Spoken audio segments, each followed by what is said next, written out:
Edinburgh's West End, home of some of the best shops, restaurants, artistry and architecture in the city. All that combined makes it very popular with tourists and locals alike. It is also home to West Princes Street Gardens. The centrepiece of the West Gardens is one of the city's proudest landmarks, which sits in the shadow of the parish church of St Cuthbert. The Ross Fountain. The Ross Fountain is highly regarded as a magnificent example of 19th century cast iron work. It was originally made in the foundry of Antoine Jurène in Paris.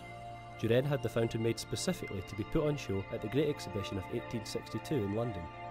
The exhibition was a success, as the fountain was described as obtaining universal admiration. So much so, in fact, that a smaller exact replica was made, which now sits in the city centre of Pelotas in Brazil. It was at the London exhibition that an Edinburgh gunmaker by the name of Mr. Daniel Ross, who reputably had inclinations to art and natural science, fell in love with the fountain and decided that he just couldn't leave without it.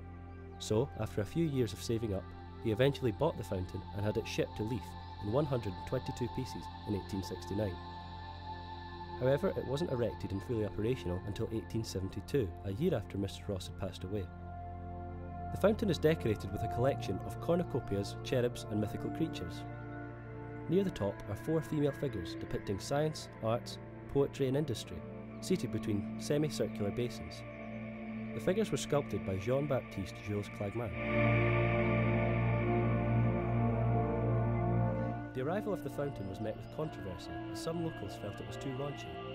Dean Ramsay famously described it as grossly indecent and disgusting, insulting and offensive to the moral feelings of the community and disgraceful to the city. The public opinion was swayed, however, as the people of Edinburgh quickly took it to their hearts. In recent years, the fountain has suffered substantial water loss through its stone substructure. It is currently switched off to prevent possible structural damage. The City of Edinburgh Council has commissioned expert advice to understand what conservation and repair work is needed, and is exploring options to secure the long-term future of the fountain.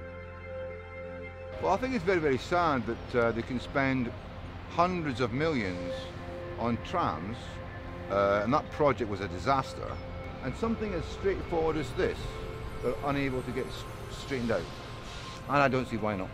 I mean, it's hardly a radical development, is it? No. When the fountain was put in place, artistic tastes at that time were not what they are now. It's a rather sort of neo-Gothic Baroque mess. The structure is surmounted by a beautifully modelled female figure holding the topmost cornucopia. I like the bottom at the top. There are conservative forces that would like to see the bottom covered up. In contemporary terminology, so the statue is mooning. I think it's a bit out of date, frankly. I mean, it could be refurbished and indeed painted in various, with the help of graffiti artists and stuff like that, to liven it up, you know. Just so long as you're not going to make too much money.